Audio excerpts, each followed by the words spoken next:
जी sir, आप continue कीजिए। मैं क्या है बोल रहा प्रस्तावना? था प्रस्तावना संविधान का सार है। जो हमारे मतलब संविधान में जितनी भी चीजें हैं नागरिकों के लिए, वो सारी चीज का विवरण प्रस्तावना बता प्रियम्बल्स में बताते हैं। ये भी कह सकते हैं प्रस्तावना एक आधार है जो भारत के नागरिकों पर किस तरीके के शासन किया जा कुछ ऐसा वर्ड यूज कर सकते हैं अब इसमें, जोड़े रख सकते हैं। सर एक तो ना सबसे पहले ना धर्मेंद्र सर को छोड़ के ना बाकी सारे अपने वीडियो चालू कीजिए। जी जी जी, हाँ सही रहेगा, बिल्कुल बिल्कुल। कम से कम एक दूसरे की शक्ल तो दिखे, थोड़ा इंटरेस्टिंग लगता है फिर। हाँ मजा आएगा। मैं सर थोड़ा खाना खा के करता हूँ। जी जी हाँ कोई खाना खा रहा हूँ। खाते रहिए साथ साथ। धर्मेंद्र सर मैं कर नहीं सकता, उसका रीजन ये है कि मैं हाँ, रूम के बाहर हूँ, रोड पे। अच्छा ठीक है, और रूम के अंदर सारे बंदे सो गए हैं, 10 बजे सो जाते हैं सारे एज पर रूल। ठीक है, तो मैं बाहर हूँ रूम के, और अंधेरे में चालू करने का कोई फायदा नहीं है। भाई और किसी को कुछ कहना है?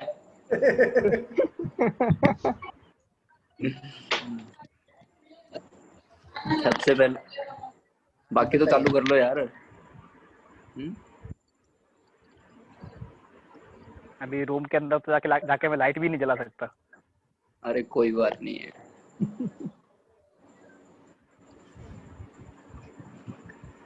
सबसे पहली बात तो प्रेमबल के बारे में ये जो बात बताई है ये बिल्कुल सही है। ये एक सार है अपने संविधान का। और अगर सीधा सीधा से इतना कंसेप्ट दिमाग में रख लीजिए, अगर संविधान को कहीं भी सर्वोच्च न्यायालय के द्वारा डिस्क्राइब करना हो या अपन खुद उसको डिस्क्राइब करना हो, तो उसका पूरा का पूरा मैटर भाई हम भारत के अंदर क्या चाहते हैं, कैसी शासन व्यवस्था चाहते हैं, भारत के नागरिकों को क्या दे सकते हैं, क्या नहीं दे सकते, भारत का मतलब एक धर्म के प्रति नजरिया कैसा होगा, भारत में शासन कैसा होगा, ये सारी की सारी चीजें आपको जो मिलेंगी वो सारी की सारी सिर्फ प्रस्तावना से मिलेगी। तो पूरे संविधान जितने भी अनुच्छेद हैं सारे पूरे संविधान को सिर्फ प्रस्तावना में समेट दिया गया है। और ये मोस्टली नेहरू जी के उद्देश्य प्रस्ताव से लिया गया। उद्देश्य प्रस्ताव ना धर्मेंद्र जी वो? जी जी बिल्कुल सही है सर। Objective resolution. जी जी बिल्कुल सही है, कमल सर ने बिल्कुल सही बताया। जो कि उद्देश्य प्रस्ताव 13 दिसंबर 1946 को नेहरू जी लेके आए थे, लेकिन उसे 22 जनवरी 1947 को सर्वसहमति से स्वीकारा गया था। ठीक है, और एक शायद आप लोगों ने नाम सुना हो, एन.ए. पालकीवाला। एलन पालकीवाला सुना है ना आप लोगों ने? सर जी सर। तो वो भी संविधान के बारे में काफी कुछ कहते हैं, बता सकते हैं कि वो कौन है? Eminent jurist. और रीजन पास किया नहीं है। देखिए ये सर सर्वोच्च न्यायालय के शायद न्यायाधीश हैं जो 1975 में कुछ चीज के बारे में किए। न्यायाधीश नहीं थे, एक वकील थे, एडवोकेट थे, जो कि उन्होंने क्या किया, नागरिकों के मौलिक अधिकारों के महत्व के बारे में ज्यादातर चर्चा की थी। और उन्होंने नागरिकों के अधिकारों का रक्षा के लिए क्या किया, सुप्रीम कोर्ट से लेकर संसद तक की सारी दीवारें तक हिला दी थी। मतलब जबरदस्त लड़े थे उस समय उनके अधिकारों की रक्षा के लिए। और उन्होंने ही ये म्यूट करवा लो सर, बड़ी डिस्टरबेंस हो रही है। और उन्होंने ही क्या किया, हमारे प्रस्तावना को संविधान का परिचय पत्र भी कहा है। ठीक है, इंट्रोडक्शन लेटर भी आप कह सकते हैं। ठीक है ना? नाम क्या बताया धर्मेंद्र जी? नाना पालकीवाला, एन.ए. पालकीवाला भी कहते हैं। अच्छा, ये तो वही थे ना जिन्होंने केशवानंद भारती केस लड़ा था? जी जी जी जी ठीक है सर। तो ये हो गई, मतलब यानी कि हमारे प्रस्तावना क्या होती है, कब लाया गया, उसे स्वीकार कब किया गया और किसके राय क्या है।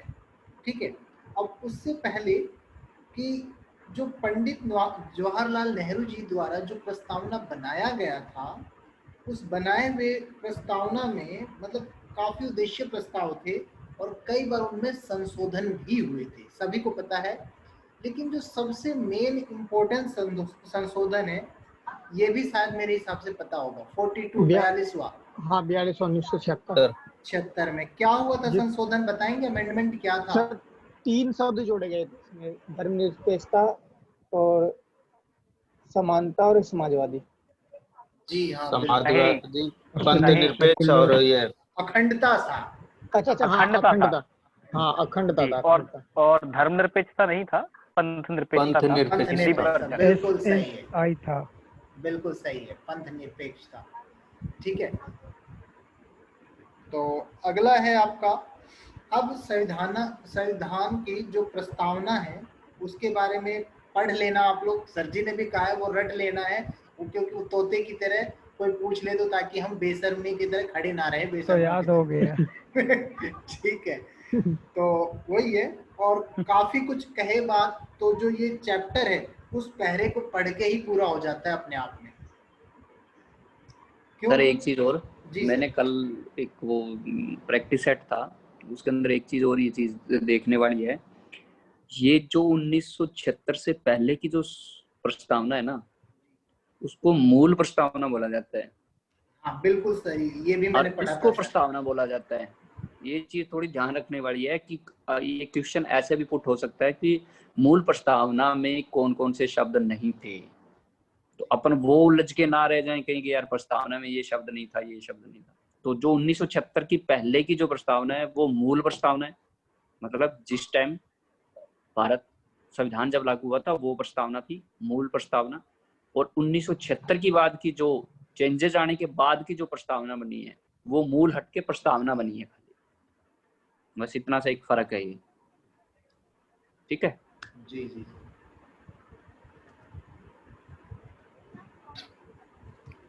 ठीक है।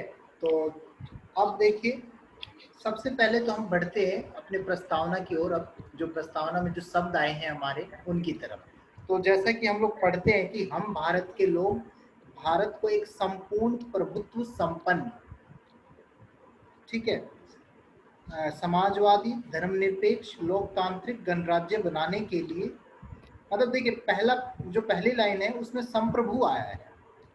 अब वो संप्रभु क्या है? संप्रभु का नाम मतलब सबसे पहले तो आप लोगों को नाम से ही पता होना चाहिए मेरे अकॉर्डिंग, और पता भी होगा, ठीक है। इसके बारे में सुबोध जी आप बताइए, संप्रभु क्या होता है? संप्रभु यानी कि हमारे देश में किसी के साथ ये अन्याय की भावना को ना रखते हुए एक ये मतलब सबको एक बराबर के दर्जा दे करके उस पे राज करना। कोई मैं बताऊं? जी जी जी।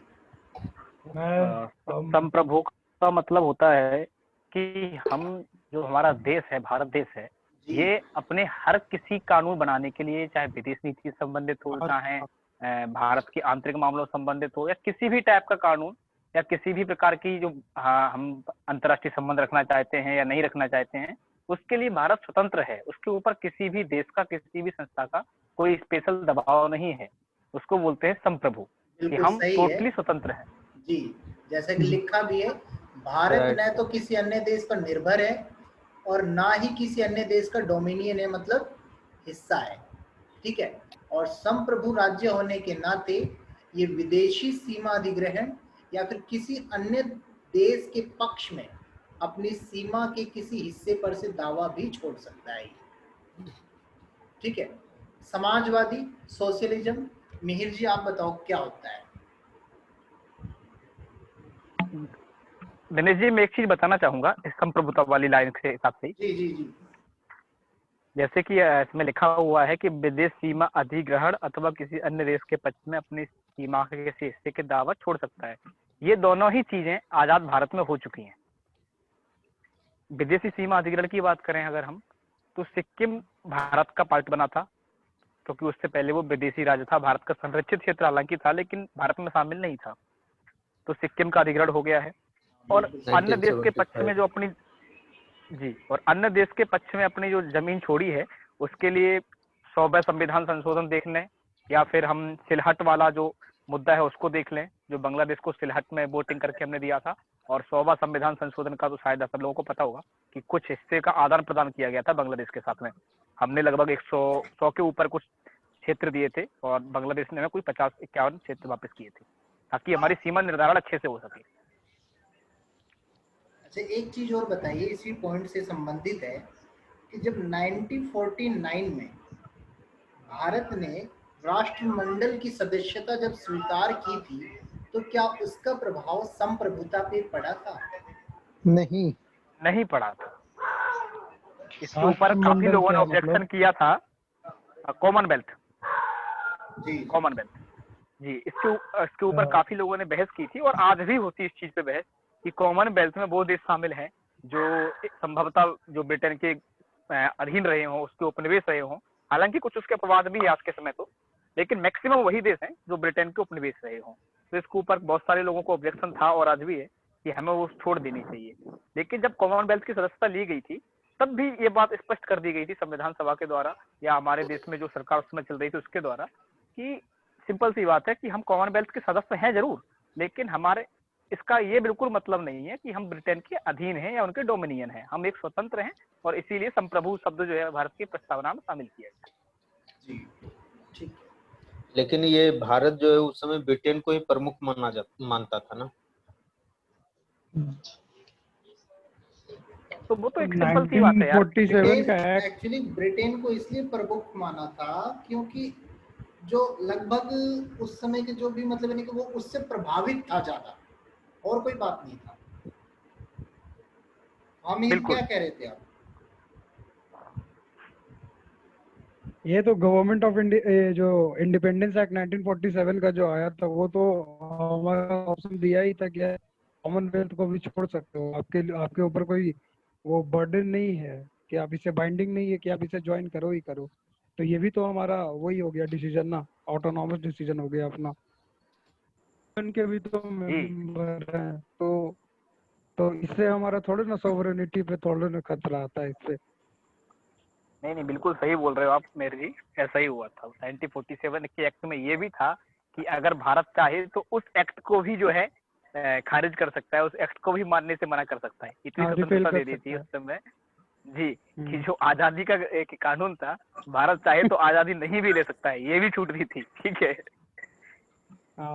वो गवर्नमेंट ऑफ इंडिया एक्ट 1935 के प्रोविजन को भी मतलब बढ़ा सकता है, इस तरह से भी था। वो कुछ भी मतलब कुछ भी बोला था कि भारत के पास अब पूरी जो शक्ति दे दी है, अब भारत सारे पुराने कानून खत्म कर सकता है, उनको चालू रख सकता है, नए बना सकता है ना, उन और पुराने को संशोधन कर सकता है, या जो कानून आज जो ये वाला कानून भी बन रहा है इसको भी कैंसिल कर सकता है।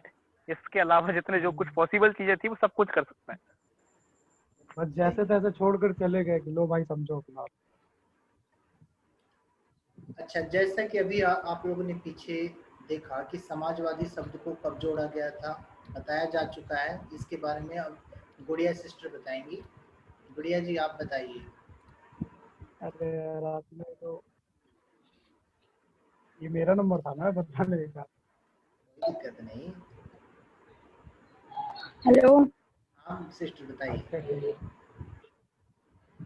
भैया, इस बारे में ना मतलब आप पूछे तो ज्यादा अच्छा है, क्योंकि मैंने दवाई खाई है और जबरदस्ती क्लास अटेंड कर रहे हैं। ठीक है। ना ठीक है, आप बस चुपचाप सुन लो। अगर सुनना है तो रेस्ट ही कर लो आप मेरे अकॉर्डिंग तो, क्योंकि आप भी काफी दिन से बीमार चल रही है।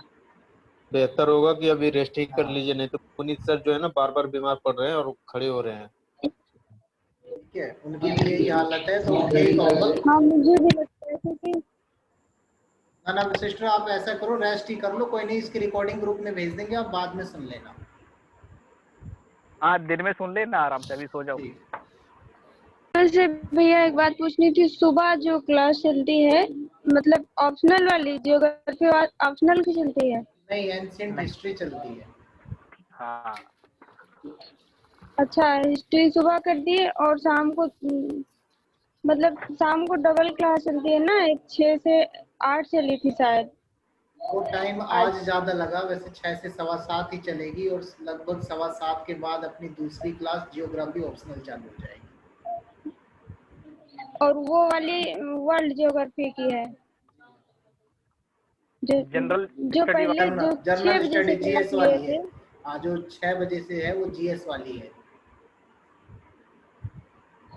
अच्छा ठीक है, थैंक यू भैया। ओके। ठीक। तो मिहिर, अब आप बताइए समाजवादी क्या है या समाजवादी कब जोड़ा गया, ठीक है, उसके बारे में बताइए।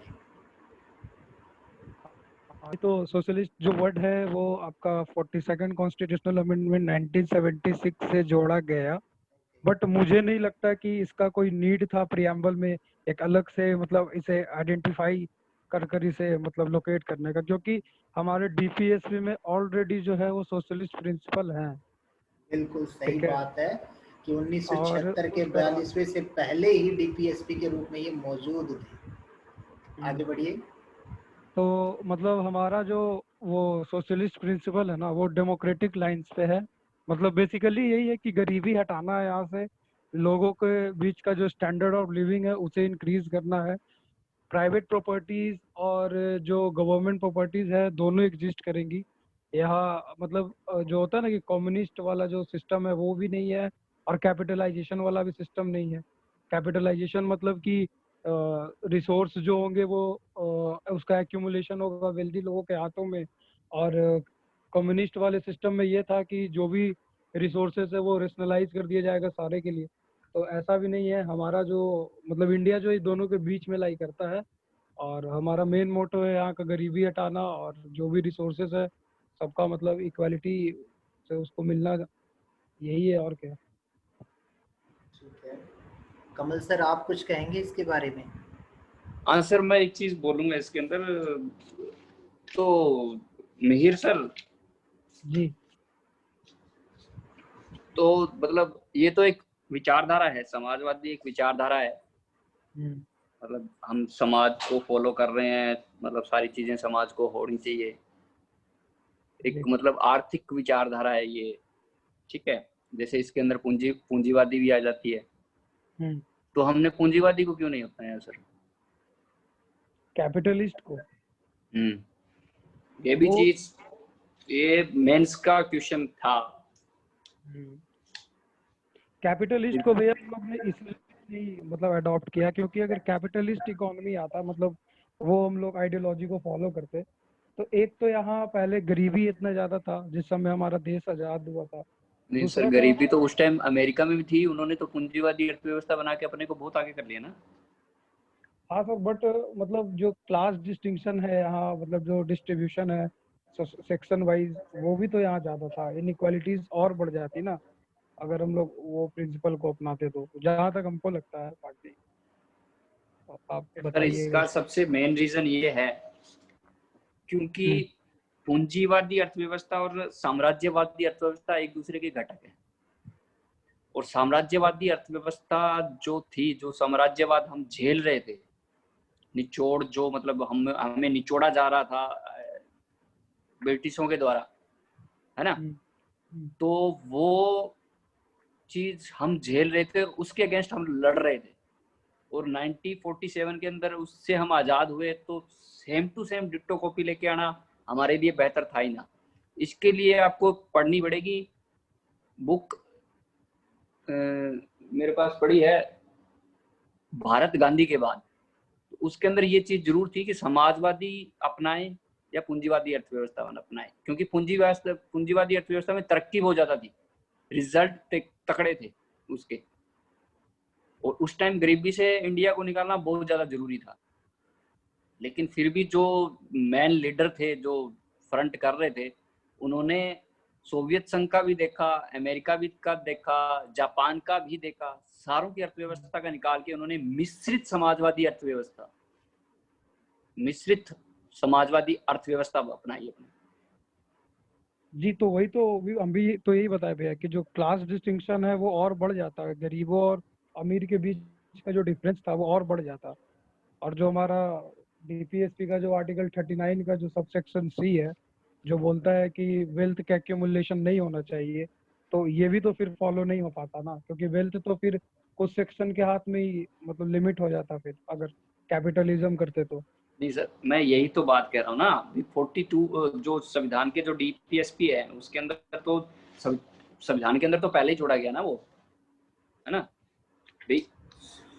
राज्य काम क्या करेगा? राज्य समाजवादी काम करेगा। ये उनका डीपीएसपी है ना, नैतिक कर्तव्य बना दिया ना ये। राज्य क्या काम करेगा? राज्य समाजवादी काम करेगा, समाज के लिए काम करेगा राज्य। बस इसी चीज का फर्क था। ये चीज निकालनी थी भी पूंजीवादी अर्थव्यवस्था क्यों नहीं, क्योंकि उसके हम पहले पूर्ण शोषित हो चुके थे और उसी के अगेंस्ट हम लड़ रहे थे। ठीक है, ये चीज है सर। तो फिर कम्युनलिज्म अपना लेते, यहाँ तो मतलब वो ज्यादा सूट करता है यहाँ के लिए। क्या सर? कम्युनलिज्म फिर क्यों नहीं अडॉप्ट किए हम लोग? Why Nehru not opted for communalism? सांप्रदायिक था। क्या हो गया? क्या कह रहे हो आपने? बोल रहा हूँ कि फिर नेहरू जी ने कम्युनलिज्म को क्यों नहीं ऑप्ट किया? सिंगल पार्टी शासन की बात कर रहे हैं मेहर जी। क्योंकि सर वही चीज तो समझाना चाह रहा हूँ सर मैं आपको। मतलब सिंगल पार्टी शासन तो वो तो तानाशाही होगी ना। साम्यवाद साम्यवाद और समाजवाद में आप क्या फर्क मानते हो? फर्क मानते हो कुछ साम्यवाद और समाजवाद में? जी जी, बहुत फर्क है दोनों में। है? एक लाइन में बताओगे मेरे को? एक लाइन में कैपिटल मतलब एक लाइन में साम्यवाद, एक लाइन में समाजवाद। साम्यवाद मतलब कि जो रिसोर्स कंट्री का है वो पूरे देश का होगा। ठीक है। समाजवाद? और वही कैपिटलिस्ट। साम्यवाद और समाजवाद। अरे यार, हिंदी हमको समझ में नहीं आ रहा, कौन साम्य बोल रहे हैं कौन समाज है, हो गया। देखिए, सोशलिस्ट तो हो गया समाजवाद। अच्छा, सोशलिस्ट और कम्युनिस्ट। सोशलिस्ट हाँ, और कम्युनिस्ट। बिल्कुल बिल्कुल। सोशलिस्ट और कम्युनिस्ट। ये रहा आपका। तो और सोशलिस्ट में दोनों एग्जिस्ट करते हैं, गवर्नमेंट भी रहेगी, प्राइवेट प्रॉपर्टीज भी रहेंगे। और उसमें क्या है कि सिर्फ गवर्नमेंट ही रहेंगे कम्युनिस्ट में। मतलब जो भी रिसोर्स है वो सरकार का है, और सरकार किसकी है तो जनता की है। वो इस तरह से कहानी था। और इसमें प्राइवेट और गवर्नमेंट दोनों एग्जिस्ट करेंगे सोशलिस्ट में।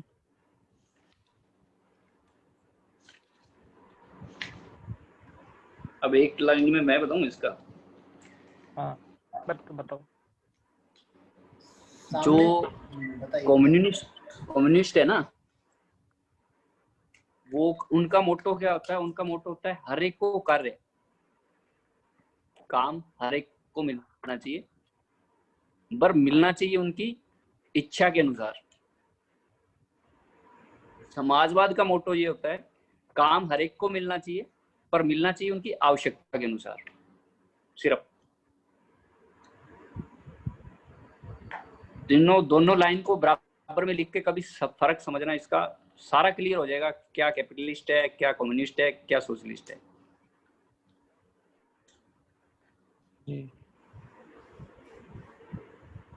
अच्छा, एक और क्वेश्चन है इसमें कि निजीकरण और वैश्वीकरण ने मतलब ने कि समाजवादी को लचीला कैसे बना दिया?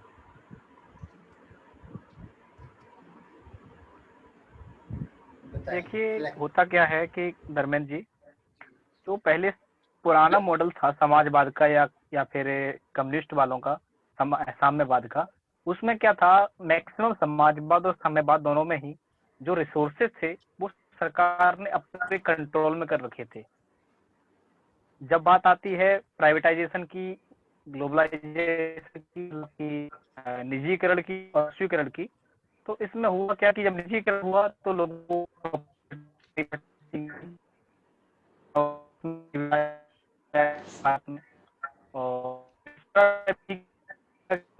वॉइस ब्रेक हो रही है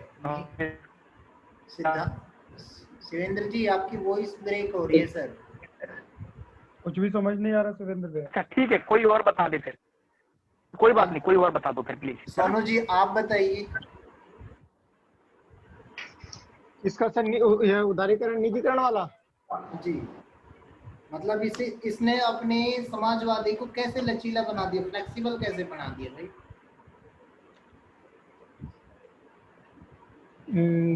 कह नहीं सकता सर। सुबोध जी आप बताएंगे? नहीं सर। गजेंद्र जी, योगी गजेंद्र जी, सर आप योगी बताएंगे? नाथ कुछ तो बोलो, टाइप करके भेज रहे हो। ये आज आ ही नहीं रहा, कुछ नहीं, मेरा नेटवर्क ही नहीं आ रहा है। नहीं आ रहा है सर, आप बोलो, आवाज आ रही है आपकी।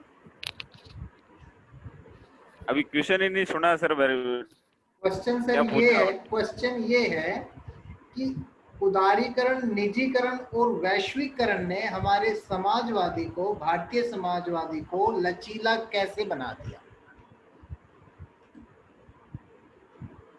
नहीं सर, इस पर नहीं बता पाऊंगा। अच्छा, और कौन? मिहिर आप बताएंगे भाई?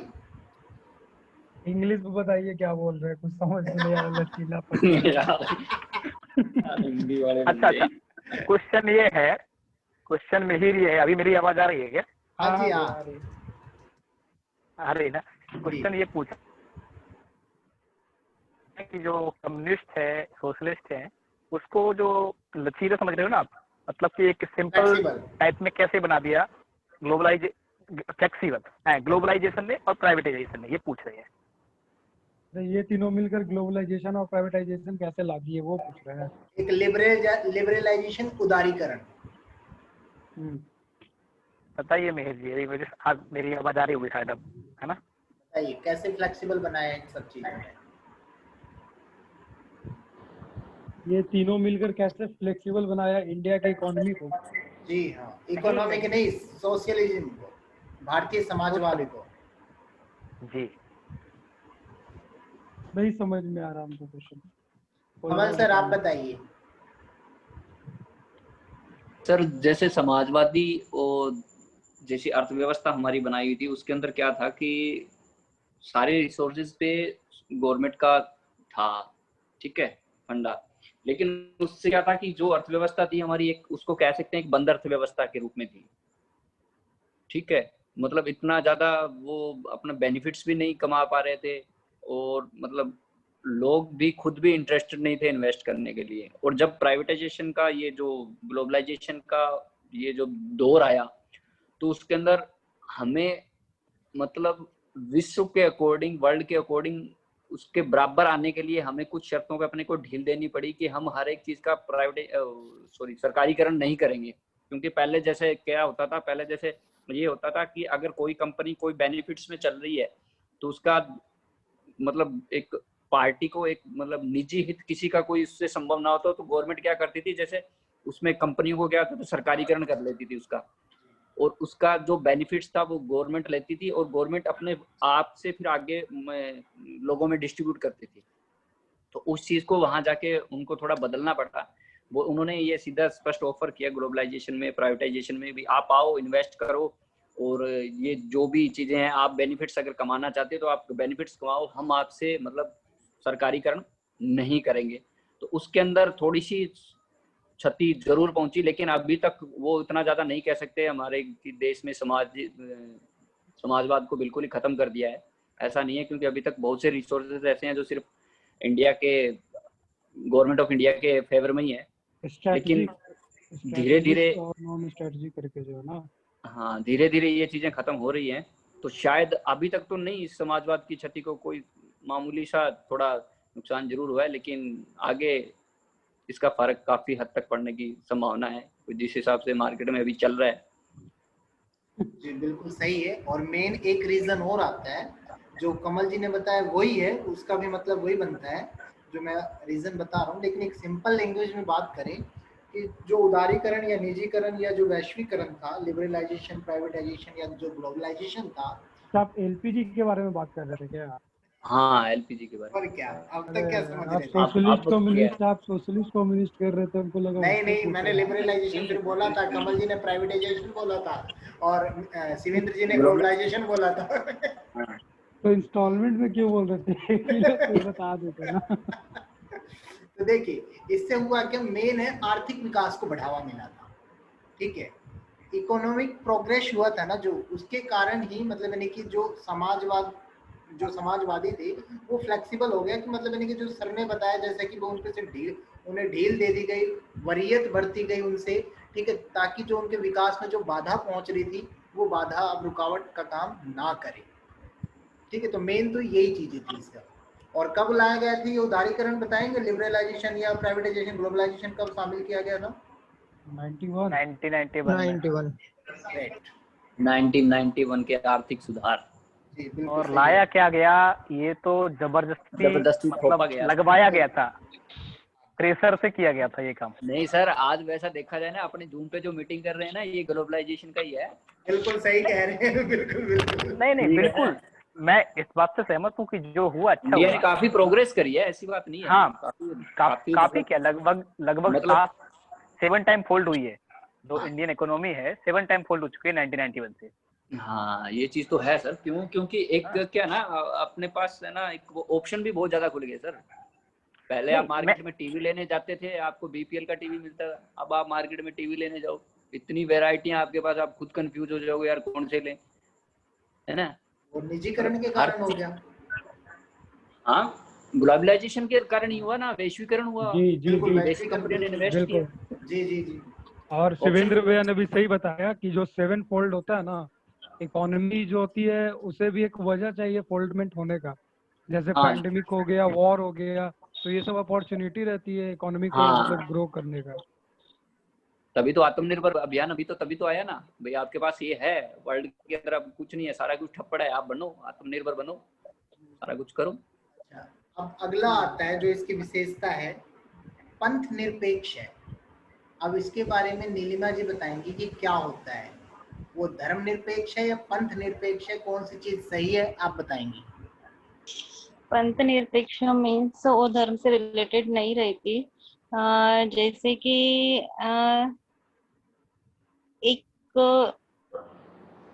एक पर्सन है, वो अपना अपने कुछ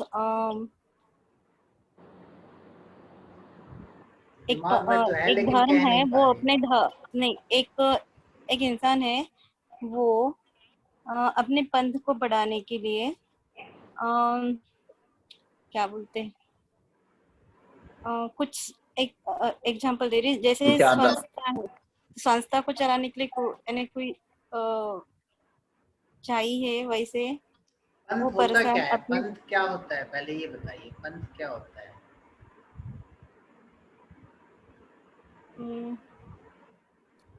जितने भी रिलीजन है हमारे कंट्रीज में, जैसे उनका सेम महानुभव स्टेटस पंथ, होगा। जैसे महानुभव पंथ है, किसी एक मनुष्य की विचारधारा। जी हाँ हाँ राइट। और उससे कई लोग प्रभावित होकर उनके साथ जुड़ जाए, वो पंथ निरपेक्षता, मतलब पंथ, हाँ। उसको पंथ फॉलोअर हो गए वो उसके। ये किसका बता रहे हैं? सेकुलर का ही बता रहे हैं ना। इसलिए मेहर तुम सही बोल रहे हो। इंग्लिश में क्या है कि दोनों का एक ही डेफिनेशन है, हिंदी में दो है, हिंदी में दो, धर्म। अच्छा, एक चीज और बताइए, जैसा कि भाई हम सबको पता है कि पंथ निरपेक्ष को जोड़ा गया था, ठीक है, सभी को पता है, लेकिन जो हमारी जो लक्ष्मीकांत जी की बुक है उसमें धर्म निरपेक्ष दे रखा है और बकायदा उसमें लिख भी रखा है कि भाई हमारा अनुच्छेद जो आर्टिकल 25 से लेके 28 तक है, जैसे कि जो भी धार्मिक स्वतंत्रता का अधिकार है वो जोड़ा गया है। तो पंथ निरपेक्ष के बारे में मतलब क्या, उसे कब जोड़ा गया, क्या सेम है धर्मनिरपेक्ष और पंथ निरपेक्ष, क्या दोनों को एक ही टाइम में जोड़ा गया था? नहीं सर, नहीं सर। पहले धर्म निरपेक्ष था, फिर उसको चेंज करके पंथ निरपेक्ष से जोड़ा गया। ठीक है। धर्मनिरपेक्षता के लिए केवल 25 से 28 नहीं है। धर्मनिरपेक्षता के लिए अगर आप देखें तो आर्टिकल 14, आर्टिकल 15, आर्टिकल 16, आर्टिकल 23 और 25 से 28 आपने बताई है, 29, 30 है ही है, ये सारे धर्मनिरपेक्षता के आर्टिकल हैं। 325 भी है, बिल्कुल सही, बिल्कुल 325 भी है, सही बोल रहे हैं आप, है ना। 14, 15, 16 में सबको पता है कि स्पष्ट लिखा है कि जाति, धर्म, लिंग, मूल वंश के आधार पर भेदभाव नहीं किया जाएगा, है ना। और 16 में भी लिखा है कि ऐसे सरकारी नौकरियों में भी इन्हीं चीजों के आधार पर भेदभाव नहीं किया जाएगा। 23 में देखेंगे आप अगर, तो 23 में लिखा है कि बलात् उसके ऊपर है, वो कोई मतलब प्रेशर वाला काम किसी से नहीं करा सकता। बट उसमें ये लिखा है कि अगर सरकार चाहे, जो देश के हित में है, तो कभी ऐसे काम करवा सकती है, जैसे कि कंपलसरी मिलिट्री सर्विस करवा दे लोगों को, तो उस समय भी ऐसा नहीं करेगी कि वो धर्म के आधार पे भेदभाव करे। ऐसे ही 25, 26 जो आपने बताए हैं वो तो है ही है, और 29, 30 में भी हैं माइनॉरिटीज, स्पेशली जो एजुकेशन इंस्टीट्यूट खोल सकते हैं, वो भी देखा जाए तो इनडायरेक्टली धर्म से ही लिंकेज है। बिल्कुल बिल्कुल। तो ये आर्टिकल पहले से ही है। अच्छा, एक क्वेश्चन है इस पे कि जो इंडियन जो सेकुलरिज्म है वो पॉजिटिव टर्म में है और अमेरिका का जो सेकुलरिज्म है वो नेगेटिव टर्म में, ऐसा क्यों? यस सर, इसलिए आई थिंक जो क्या बोलते हैं मिहिर जी, कमल जी, क्वेश्चन में थोड़ा संशोधन करूंगा। अमेरिका का नाम हटा के आप फ्रांस का यूज कीजिए, क्योंकि अमेरिका का भी पॉजिटिव में ही है। नहीं, लेकिन वहाँ तो कोई सपोर्ट नहीं है ना कि रिलीजन को अमेरिका में किसी भी स्टेट से। अपने एक सैद्धांतिक दूरी होगी ना सर, बट वहाँ पे वो तो उन्होंने तो धर्म और मतलब राज्य दोनों को अलग ही कर रखा है, कोई मतलब नहीं है। धर्म ने जो मर्जी अमेरिका में नहीं कर रखा है, सॉरी फ्रांस में करके रखा है। आप थोड़ा एक बार चेक करो दोबारा से, ये फ्रांस में करके रखा है।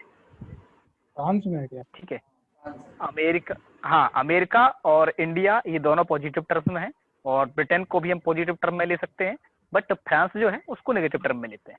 फ्रांस में ऐसा है कि वो जो उनकी कॉन्स्टिट्यूशन कह लो या उनके नियम कायदे कह लो, वो टोटली अलग हैं और धर्म टोटली अलग है।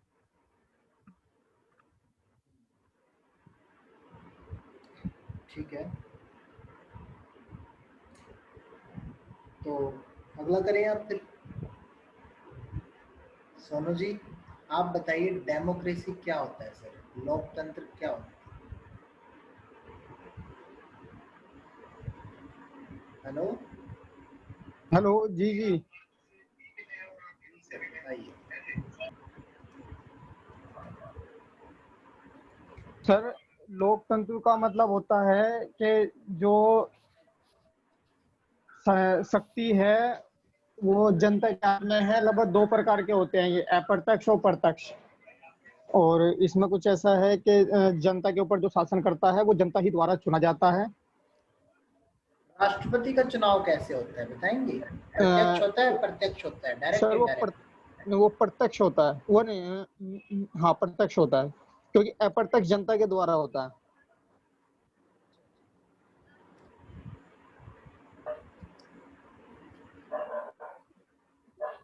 हेलो, ठीक है, अप्रत्यक्ष लोकतंत्र आपने बताया। प्रत्यक्ष लोकतंत्र क्या होता है? डायरेक्ट डेमोक्रेसी किसे कह सकते हैं आप?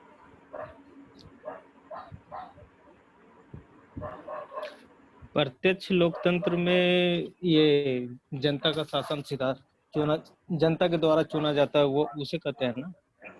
और अप्रत्यक्ष में जैसे उसके जो चुने गए हैं, जैसे राष्ट्रपति का चुनाव होता है, वो अप्रत्यक्ष तरीके से होता है। बिल्कुल सही है, राष्ट्रपति का जो चुनाव होता है मेरे अकॉर्डिंग अप्रत्यक्ष ही होता है। धर्मेंद्र जी मैं बताऊं थोड़ा? जी सर बिल्कुल बताइए। हाँ, राष्ट्रपति का चुनाव अप्रत्यक्ष होता है, सही बात है, लेकिन प्रत्यक्ष लोकतंत्र और अप्रत्यक्ष लोकतंत्र की जो परिभाषाएं बताई हैं मेरे हिसाब से वो थोड़ी गलत हैं। अप्रत्यक्ष लोकतंत्र भारत में है।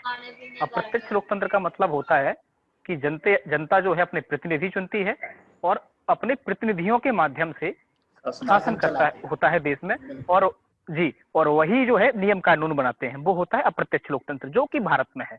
और प्रत्यक्ष लोकतंत्र का मतलब होता है कि जनता प्रतिनिधि चुनती है, लेकिन जब भी कोई भी कानून बनता है तो उसमें भी वोटिंग होती है, जैसा कि स्विट्जरलैंड में है। कुछ भी कानून बनेगा उस पर वोटिंग होती है देश में।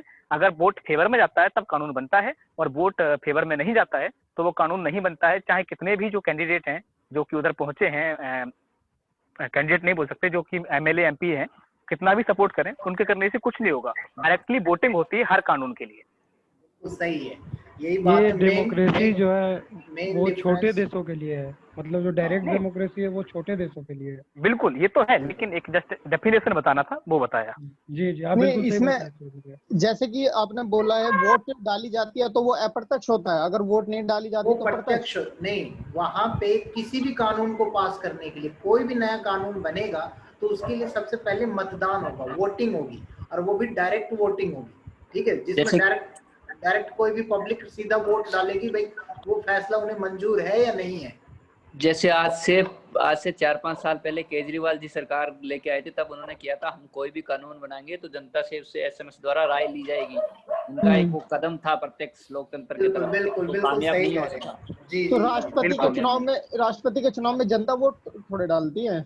जनता तो अप्रत्यक्ष अप्रत्यक्ष है। ही हो गया, तो अप्रत्यक्ष एकल अप्रत्यक्ष है। संक्रमणीय मत प्रणाली, गुप्त मतदान प्रणाली। नहीं, जो जनता डालती है वो अप्रत्यक्ष होता है।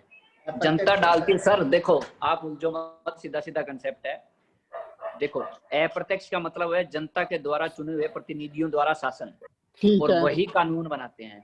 हाँ ठीक है, जी। जैसे अपने एमपी एमएलए बनाते हैं संसद के अंदर कानून, ये अप्रत्यक्ष चुने गए हैं। अप्रत्यक्ष हो गया ना। जी। प्रत्यक्ष क्या होता है कि जनता के द्वारा, लोगों द्वारा ही शासन, तो लोगों द्वारा ही किया जाता है, जनता के द्वारा चुने हुए लोगों द्वारा ही शासन किया जाता है। लेकिन जब कोई कानून बनता है उनमें लोगों की भागीदारी होती है, बिल्कुल। और वो वोट करते हैं उस कानून के ऊपर, भी हमें ये कानून चाहिए कि नहीं चाहिए। ठीक है, अब अपने में तो 545 है, अपने 1.25 करोड़ का, मतलब 125-40 करोड़ का फ्यूचर डिसाइड कर देते हैं 545 ही, लेकिन वहां पे पूरे वो 140 करोड़ वोटिंग करेंगे, ये समझ लो। नहीं, ये चीज तो समझ में आ गई है। आप ये बताओ भाई, चुनाव जो होता है वो प्रत्यक्ष होता है प्रत्यक्ष होता है? चुनाव अप्रत्यक्ष ही होता है सर। तो जनता थोड़ी वोट करती है सर उसमें। एक होता है, हाँ, एक होता है first past the post system. हाँ, ये पूछ रहे हैं, हेलो, हाँ बोलो। पूछ रहे हैं कि जो प्रेसिडेंट को जो इलेक्ट किया जाता है वो इनडायरेक्टली किया ही जाता है, तो ये सही है, इनडायरेक्टली ही होता है। हाँ, क्योंकि दो मेथड होता है ना, एक होता है first past the pole system, और दूसरा होता है proportional representation by the means of single transferable vote. तो प्रेसिडेंट होते हैं प्रोपोर्शनल रिप्रेजेंटेशन के थ्रू इलेक्टेड, और जो एमएलए एमपीज होते हैं वो first past the pole system के थ्रू होते हैं इलेक्ट। ये कहना है। सही है, बिल्कुल सही है, बिल्कुल सही। मिहिर सही है एकदम। ठीक है, अगला है गणतंत्र। गणतंत्र मतलब गण मतलब लोग, और तंत्र उनका शासन, लोगों का। ठीक है, तो इसके बारे में बताएंगे कि राजशाही और गणतंत्र में क्या अंतर होता है। ये हेड ऑफ द स्टेट जो होंगे वो इलेक्टेड होंगे, वो मतलब हेरिडेटरी नहीं रहेगा, जैसा ब्रिटेन में चलता है ना कि वहाँ किंग्स क्वीन चलते हैं। जैसे हेड ऑफ द स्टेट जो हमारे प्रेसिडेंट होते हैं, और हेड ऑफ द गवर्नमेंट जो हमारे प्राइम मिनिस्टर होते हैं, तो दोनों इलेक्टेड ही है, मतलब नॉमिनेट वो नहीं है, हेरिडेटरी पोजीशन नहीं है दोनों का, कि मतलब वंश बात वाला जो आप लोग कहते हो कि इसके बाद ये आएंगे इसके बाद ये आएंगे। तो इसीलिए हमारा कंट्री डेमोक्रेटिक और रिपब्लिक दोनों है। ये है इसका एक्सप्लेनेशन। कुछ है छूटा हो तो बताइए। नहीं बिल्कुल सही है। सही है। नहीं, यही है मेन पॉइंट ही, यही है। धर्मेंद्र जी, स्क्रीन मत लगाओ ना सामने यार, देख लेते हैं फिर वही सामने वो सब कुछ पढ़ लेते हैं पूरा।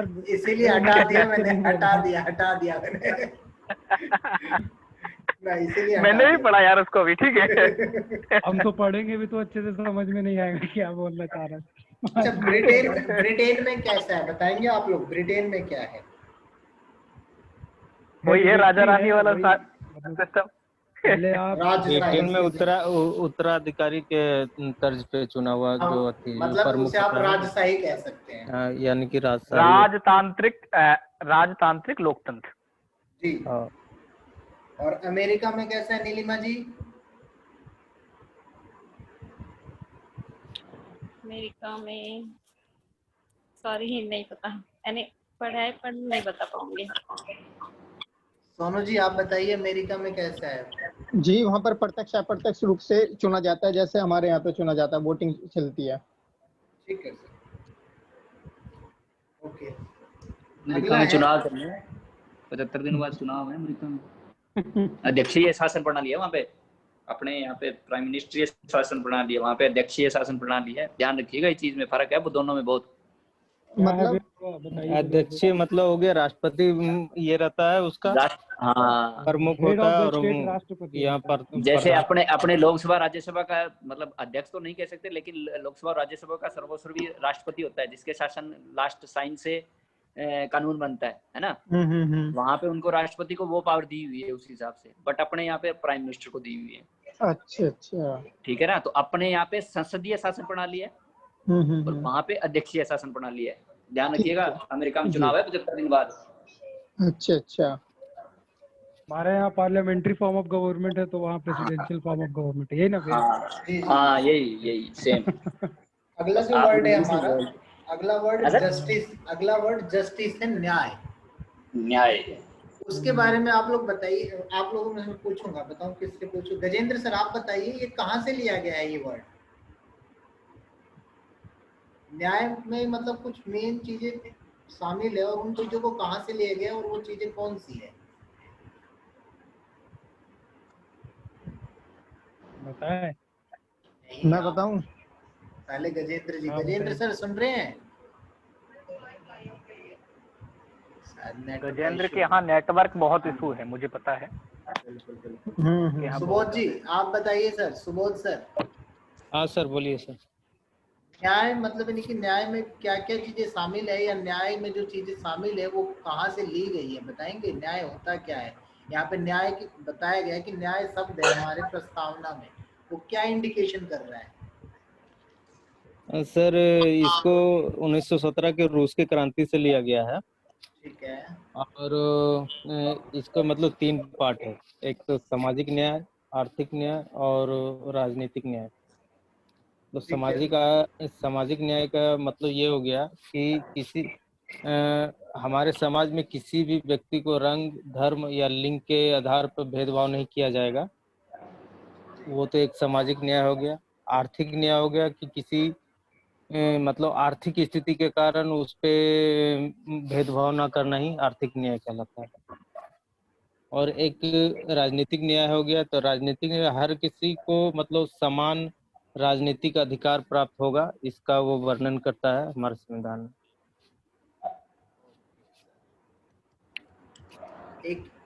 एक और चीज है, ये आपका कॉम्प्लिएंट जस्टिस क्या होता है? अनुपाती न्याय किसे कहते हैं? क्या क्वेश्चन बोला? कॉम्प्लिएंट जस्टिस, अनुपाती न्याय।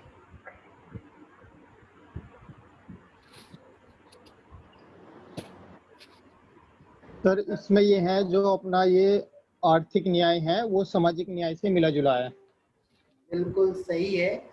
आर्थिक और सामाजिक न्याय के मिले जुले रूप को ही हम कॉम्प्लिएंट जस्टिस या फिर अनुपाती न्याय कहते हैं। जी ठीक है।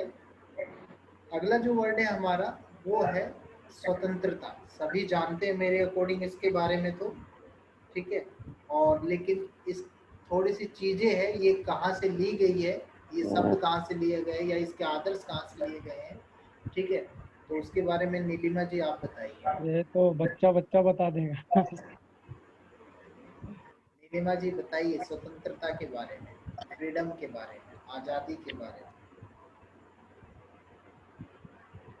स्वतंत्रता अमेरिका से ली गई है।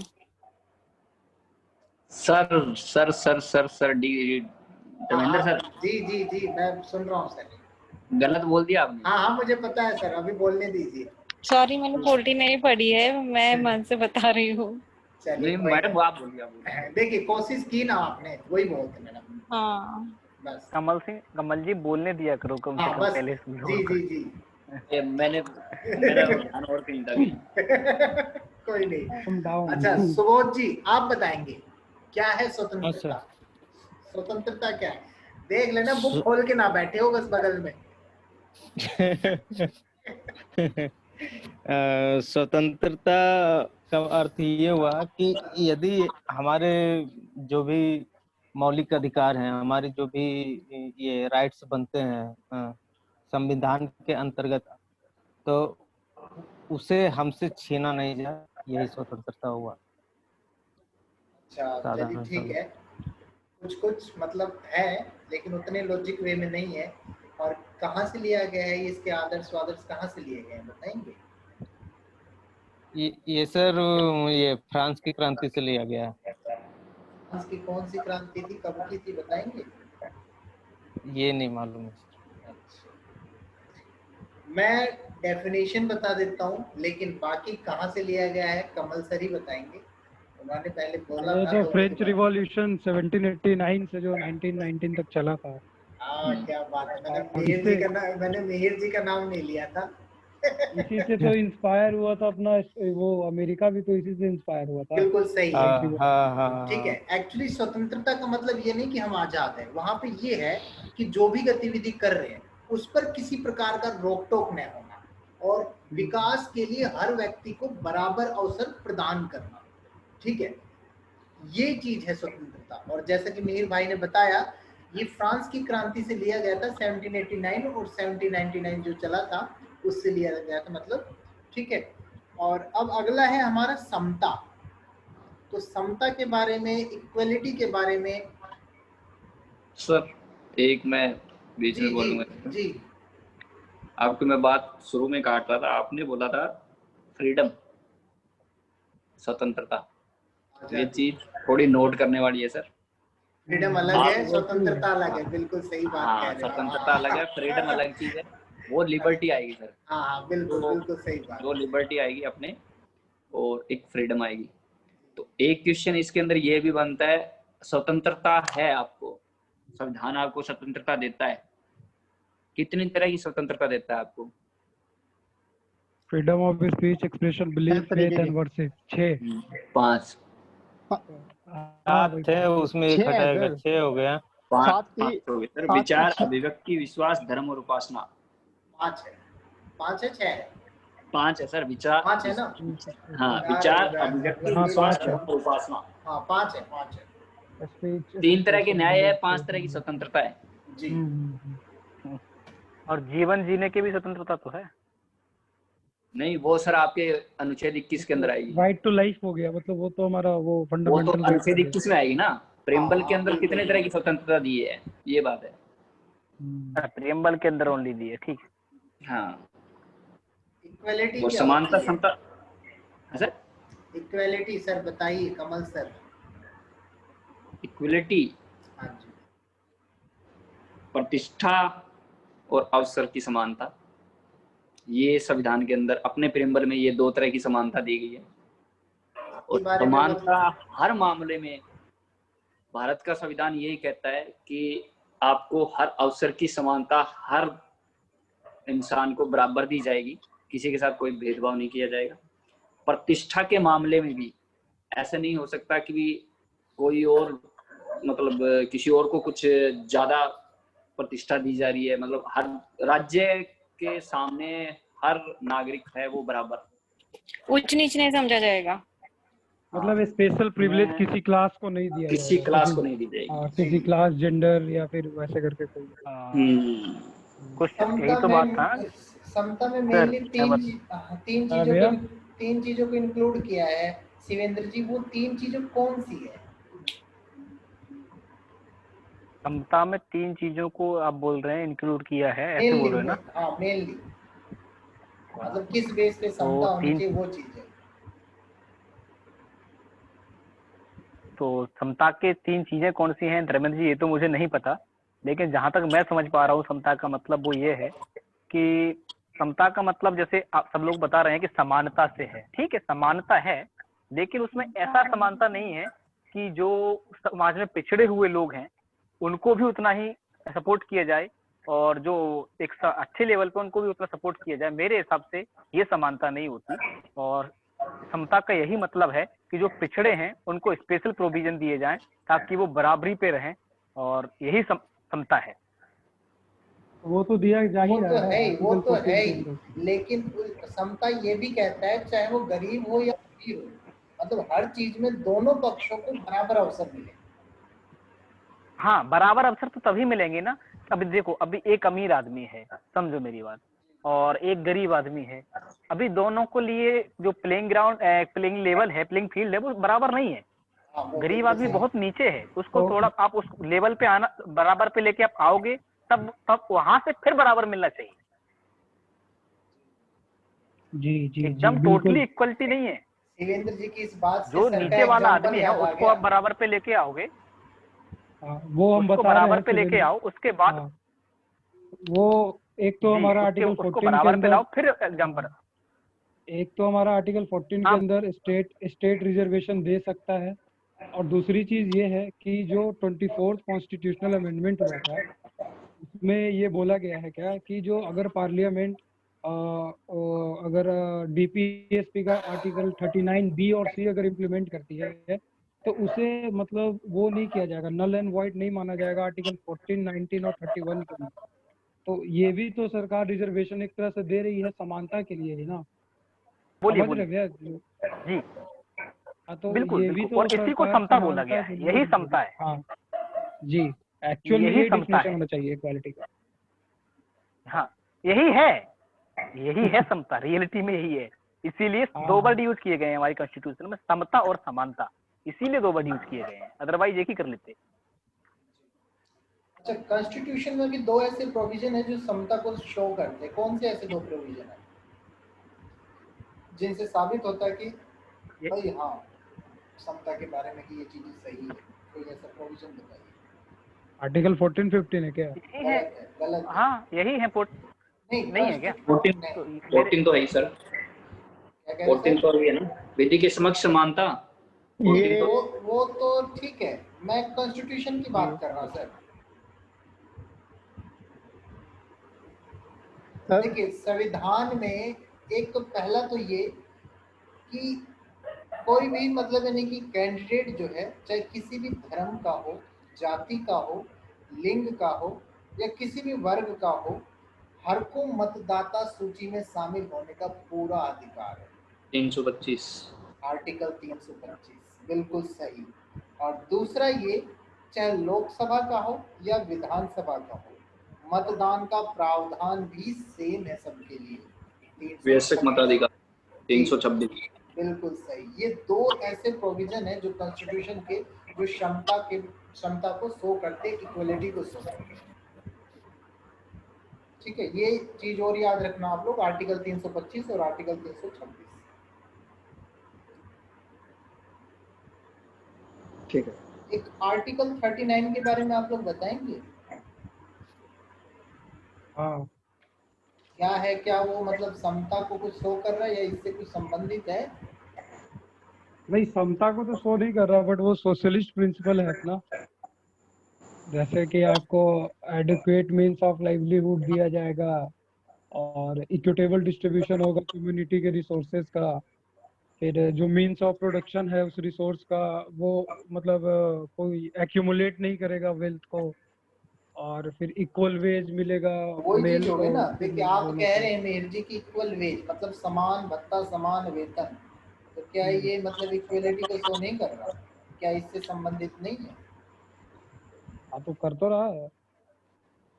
वही चीज मैंने पूछा था कि संबंधित है या नहीं है। अच्छा, एक लास्ट जो बच गया है हमारा, इसका जो जो मतलब ये नहीं कि जो वर्ड है जो वो है बंधुत्व। ठीक है, तो उसके बारे में कौन बताएगा? पूछ लो सबसे, नहीं बताया कोई तो फिर मैं आप ही बताऊंगा। समझते? अच्छा मेहर जी, आपको पता है बंधुत्व को इंग्लिश में क्या कहते हैं? क्या है फ्रेटर्निटी? वही तो ब्रदरहुड। बिल्कुल सही है, फ्रेटर्निटी भी होता है। तो वो है होता है एक सेंस ऑफ ब्रदरहुड क्रिएट करना, जो भी एक पॉपुलेशन है यहाँ की, कि हम सब भाई भाई है, और इसके लिए कॉन्स्टिट्यूशन में बहुत से प्रोविजन भी है। जैसे कि एक तो हो गया अपना सिंगल सिटीजनशिप वाला, कि कोई भी आदमी कहीं भी आ जा सकता है, ताकि इसे ये फीलिंग ना आए कि ये केरला का है, ये तमिलनाडु का है। दूसरा हमारा फंडामेंटल ड्यूटीज है, फंडामेंटल राइट्स है, तो मतलब ये प्रमोट करेगा हार्मोनी को और लोगों के बीच में ब्रदरहुड की सेंस को डेवलप करेगा। और यही है इंडियन आर्म फोर्सेस है, इंडियन रेलवे है, हाँ। इंडियन सिविल सर्विसेज है। सबसे कमल बड़ी सर चीज तो मैं इंडियन आर्म फोर्स को मानता हूँ। क्योंकि आप उससे एसोसिएटेड है। बिल्कुल नहीं, मैं बता रहा हूँ, मेरे रूम में टोटल 22-23 लड़के रहते हैं और सभी अलग अलग जगह के हैं, और फिर भी हम लोग बड़े प्रेम से रखते हैं, कोई इशू नहीं। आपसी भाईचारा बना हुआ है ना आप लोगों में? वही बता रहा हूँ ना मैं। गजेंद्र जी गए क्या? हाँ, गजेंद्र जी गए। अच्छा Kamal sir, principle of social and political theory से आप क्या समझते हैं? No idea. शिवेंद्र जी आप बताएंगे? दोबारा पूछे, पानी पी रहा था, बताइए। Principles of social and political theory. Social and political theory, ये जी। इतना ही है ना बस? प्रिंसिपल ऑफ सोशल एंड तो पॉलिटिकल। सोशल और पॉलिटिकल थ्योरी इन विच पॉलिटिकल थ्योरी तो देखिए, कौन से सेंस में आप बात कर रहे हैं इसको लेकर? ये एक पूरा नाम है, तो मैं वो नाम ही पूछ रहा हूँ कि ये नाम है क्या, या इससे आप लोग क्या समझते हैं? यहाँ पे पॉलिटिकल का मतलब ये नहीं कि मतलब वो चीज है, सोशल अलग पॉलिटिकल वो चीज नहीं है, ये पूरा एक ही नाम है। उस नाम से आप क्या समझ रहे हैं? इससे मतलब यही है कि नागरिकों के बीच जो है राजनीतिक अधिकार सबके मध्य बराबर हैं, और सामाजिक अधिकार में भी किसी को ऊंचा नीचा नहीं माना गया है। सारे धर्म के लोगों को, सभी समाज के लोगों को, सभी वर्ग के लोगों को, और चाहे वो जाति के आधार पे, चाहे धर्म के आधार पे, लिंग के आधार पे, सबको बराबरी माना गया है। किसी को स्पेशल उपाधियां नहीं दी जाएंगी, केवल सेना को और एकेडमिक को छोड़ के, है ना? तो ये सब चीजें के हिसाब से, मेरे हिसाब से तो यही है। फिर आप बताइए। एक्चुअली जो रियलिटी है वो है क्या, ये principal of social and political theory एक बुक है, एक किताब है, ठीक है। और ये किताब क्या है, सर अर्नेस्ट बॉकर के बारे में आप लोगों ने सुना होगा शायद नाम, ठीक है। एक अंग्रेज राजनीतिक शास्त्री थी जो, और उन्होंने मतलब नहीं कि प्रस्तावना के बारे में लिखा था, और प्रस्तावना को उन्होंने कुंजी नोट भी कहा था। और वो इतने प्रभावित थे इससे कि उन्होंने एक पुस्तक लिख डाली थी, और उस पुस्तक में इसके बारे में सारी डिटेल वर्णन दिए थे। और उस पुस्तक का नाम जो है वो principal of social and political theory थी, और 1951 में इस पुस्तक को लिखा गया था, राइट किया गया था।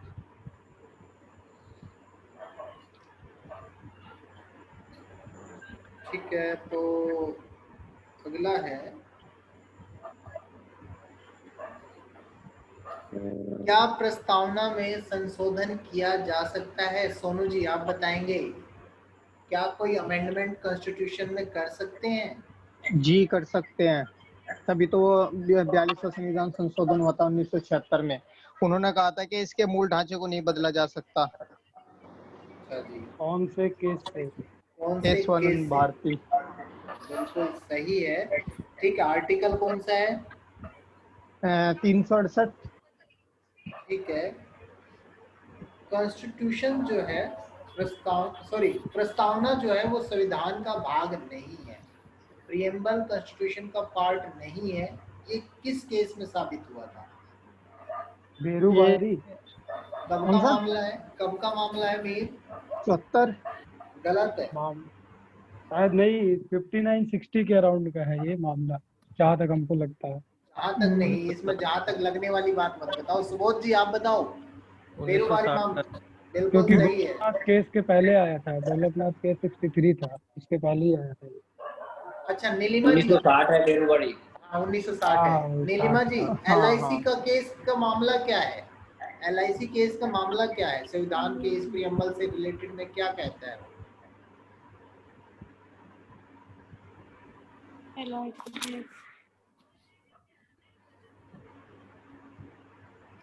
इस चैप्टर में ये 3 ही केस है, एक बेरीबारी, एक केशवानंद और एक LIC। सॉरी याद नहीं आ रहा। दिक्कत नहीं है। सुबोध जी आप बताइए। नहीं सर, नहीं मालूम है। सोनू जी आप बताइए। क्या बताना है सर? LIC का केस का मामला क्या है? LIC का केस सर मुझे इतना तो पता है, ये 1995 में हुआ था, बाकी नहीं पता। मीर आप बताओ भाई।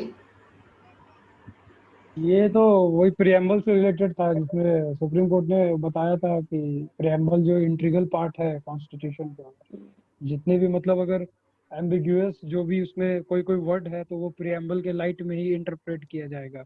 बिल्कुल सही है, सेम वही रखा जो केशवानंद मामले में जो रिजल्ट आया था उस रिजल्ट को जो का त्यों रखा गया कि भाई जो प्रियम्बल है वो संविधान का जो है वो भाग है, पार्ट है, कॉन्स्टिट्यूशन का हिस्सा है। ठीक है। अच्छा, एक लास्ट चीज है इसमें, इस चैप्टर में, कि मतलब प्रस्तावना से संबंधित अगर कोई गैर न्यायिक चीज है तो हम उसे न्यायालय में चुनौती क्यों नहीं दे सकते? क्या सर, फिर से एक बार? जैसे कि आपको पता है, मैं ये कह रहा हूँ कि कोई गैर न्यायिक चीज है, प्रस्तावना से संबंधित है, तो हम इसकी व्यवस्था को न्यायालय में चुनौती क्यों नहीं दे सकते? वो इसलिए क्योंकि प्रियम्बल जो है लेजिस्लेचर के ना ही सोर्स ऑफ पावर है, मतलब ये ना किसी को पावर देता है और ना ही किसी के पावर को अबॉन्डन करता है। बिल्कुल सही दूसरी बात है, चीज मेन दूसरी रीजन चीज यही है। हाँ, आगे हाँ, बताइए। और यही है कि वो जस्टिसेबल नहीं है, मतलब ये तो एक रिजोल्यूशन है, मतलब क्या उसको कमल सर, आप कहेंगे इसके बारे में कुछ? सही है सर। बिल्कुल। ना तो संविधान की प्रस्तावना ना तो सरकार से पावर छीनती है और ना ही सरकार को पावर देती है, ना ही ना ही वो सर्वोच्च न्यायालय को पावर देती है कि वो उनको इम्प्लीमेंट करवाए, और ना ही वो सरकार से पावर छीनती है कि वो उसमें कुछ चेंजेस करे। ये बात। तो ये हमारा आज का जो चैप्टर था, प्रस्तावना क्या है, प्रस्तावना के मेन वर्ड्स क्या है, उनकी खासियत क्या है और उनसे संबंधित केसेस क्या है। तो 3 केसेस थे, जो कि बेरूबारी 1960, केशवानंद 1973 और LIC 1995। ठीक है। तो और इसके रिजल्ट भी पढ़ लिए हमने, तो ये चैप्टर हमारा आज का पूरा होता है। और अब हम चलते हैं आज के कुछ टिपिकल क्वेश्चंस की तरफ। अच्छा, आर्टिकल 368 कितने तरह का अमेंडमेंट प्रोसीड्यूर बताता है?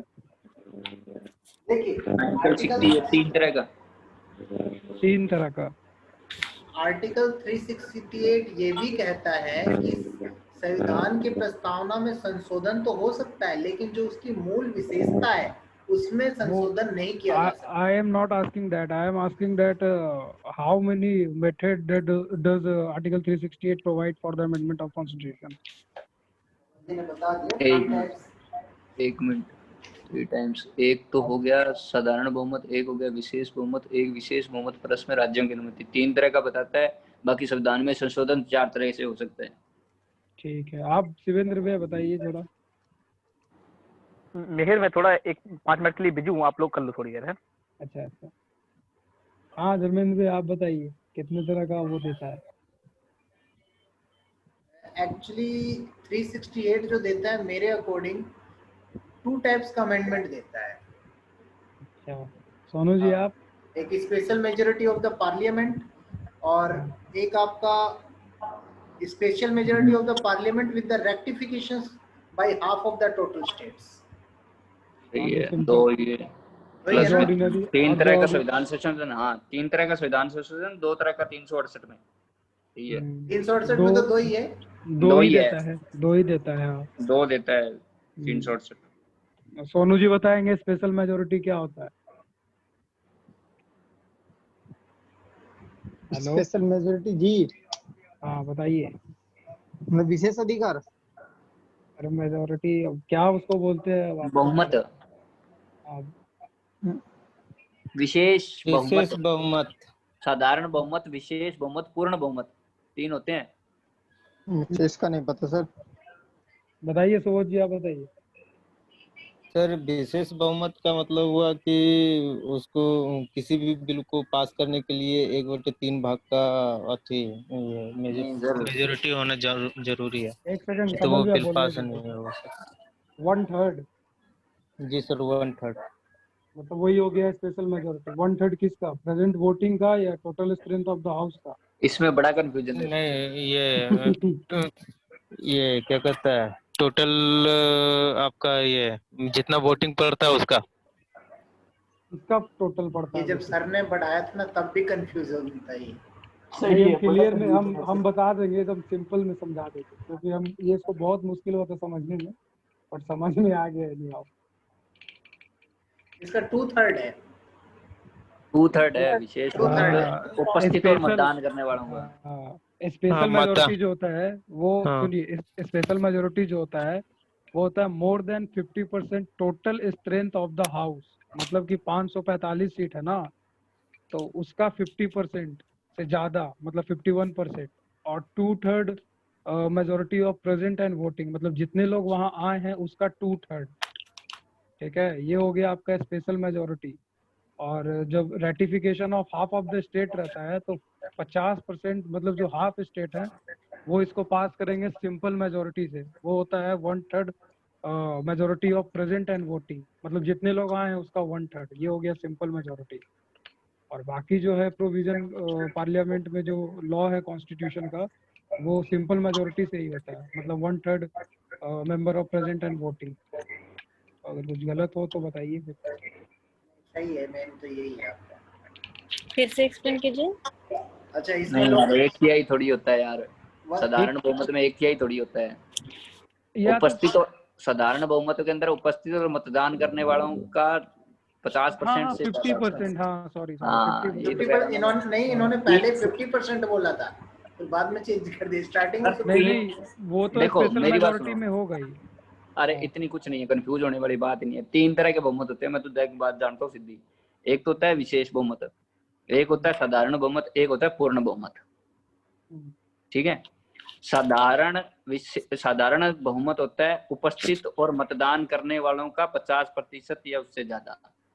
ठीक है, स्पेशल बहुमत होता है उपस्थित और मतदान करने वालों का 2/3, और पूर्ण बहुमत होता है टोटल संख्या का 50% से एक ज्यादा। बस हाँ वही। बस 3 ही होते हैं, ये चीज है।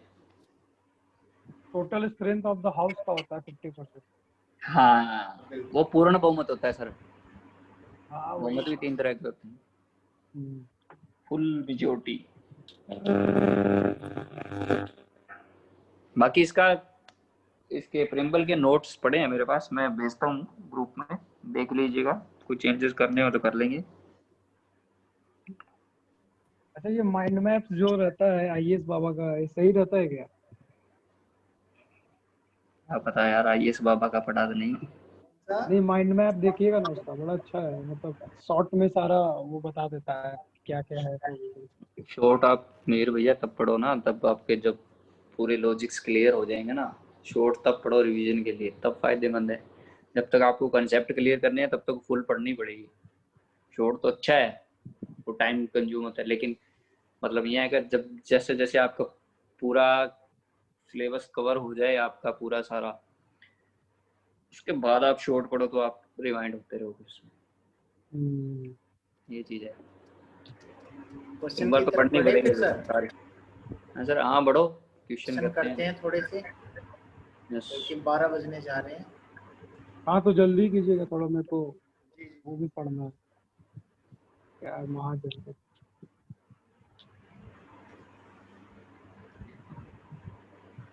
भारतीय संविधान के निम्नलिखित में से किस एक संशोधन द्वारा राष्ट्रपति को कोई भी मामला मंत्रिपरिषद द्वारा पुनर्विचार किए जाने के लिए वापस भेजने का अधिकार दिया गया है?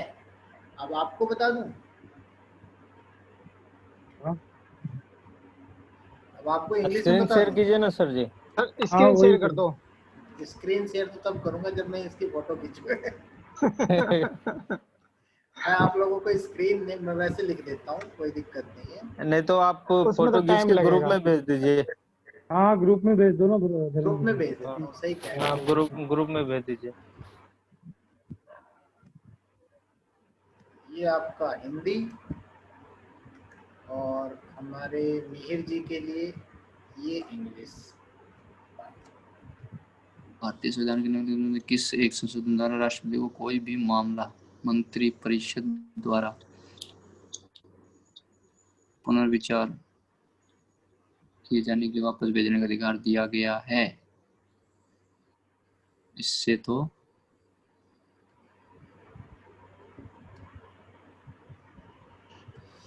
ये आंसर के लिए ऑप्शन है आपके पास भाई। वेरी गुड कमल सर का भाई, वाह। 49 42, that is the right answer. Kamal sir समझा भी दीजिए बाकी को।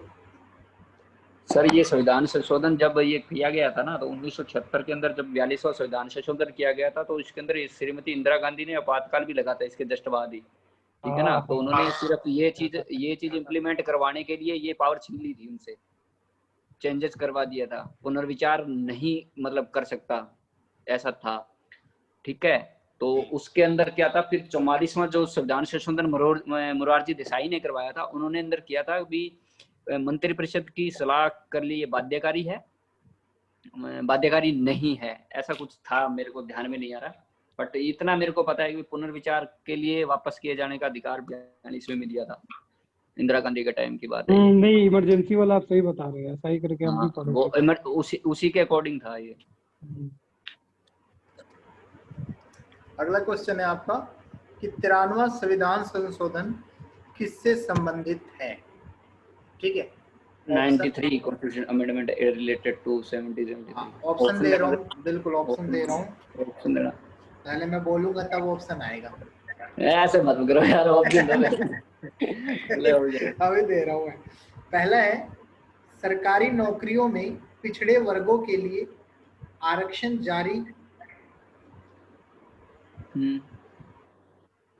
6 से 14 वर्ष के बीच की आयु के बच्चों को निःशुल्क और अनिवार्य शिक्षा, ये तो ना। सरकारी भर्तियों में महिलाओं के लिए 30% से ज्यादा पदों के आरक्षण, चौथा हाल ही में गठित राज्यों को और अधिक संसदीय स्थानों के आवंटन से,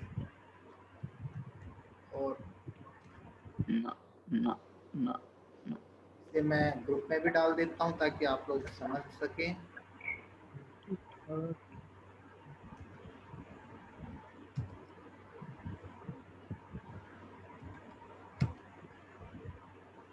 संविधान संशोधन 2014 में हुआ था, 2014 में बच्चों को 6 से 14 में। ये तो हो गया आपका हिंदी में, और हमारे मिहिर जी के लिए इंग्लिश में भेज देते हैं आप।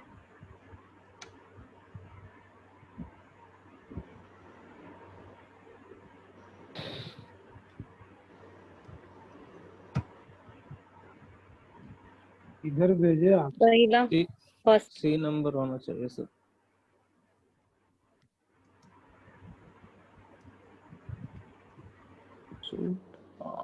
मुझे तो डी लग रहा था सर।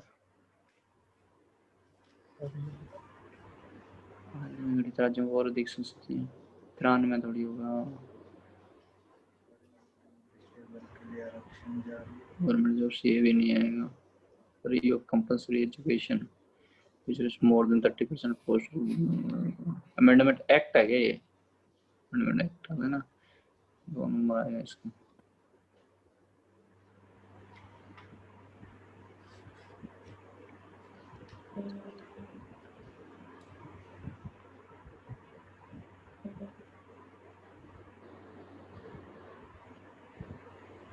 आगे सबके जवाब, सुबोध जी का नहीं आया। मैं तो सी बोल रहा हूँ सर। सी, हाँ। अच्छा शिवेंद्र जी आपका जवाब बताओ सर। शिवेंद्र सर तो शायद उधर बिजी हैं। ठीक है, बताइए। तो इसका आंसर बताते हैं हम, और मैं भी अपना तो बता दूं। मेरे ख्याल से ए होगा, क्योंकि रिजर्वेशन नहीं, से ही रिलेटेड है यार। मेरा बी है। अब मैं देखता हूँ। रिजर्वेशन से रिलेटेड नहीं है भैया, देखो फ्री यार। ऑफ कंपलसरी एजुकेशन तो 86 कॉन्स्टिट्यूशनल अमेंडमेंट 2002 में किया गया था, ये तो श्योर है। आंसर जो है आपका बी होगा। 21 है ना, 21 का आंसर बी है, जो कि सही है, कमल सर का और मेरा भी। नहीं मिहिर, कोई बोल रहा था अभी। ये 93rd, तो वो तो 86 था ना, जो फंडामेंट वो आपका डीपीएसपी का आर्टिकल 45 को लेकर आ गया था इसमें, फंडामेंटल राइट्स का आर्टिकल 21 ए के अंदर। जी आ रहे हैं हमारे यार, ये भी सही है यार। 86वां संविधान संशोधन था वो 2002 का, ये तो 2002 एकदम का। श्योर है। हाँ, भाई साहब 2002। एक minute sir, Puneet sir sir नमस्कार। नहीं नमस्कार तो ठीक है, जरूरी क्या है आना? रात अरे को भाई 12 बज रहे हैं, मतलब यानी कि सच में मैंने इसीलिए एंट्री ली है, थोड़ा हालचाल पूछ लो, और कोई बात नहीं है। नहीं, मैं रेस्ट ही कर रहा था यार, मैं पढ़ नहीं रहा था। और वो ये जब भी बस क्वेश्चन आंसर वाला टाइम आता ना तो है ना।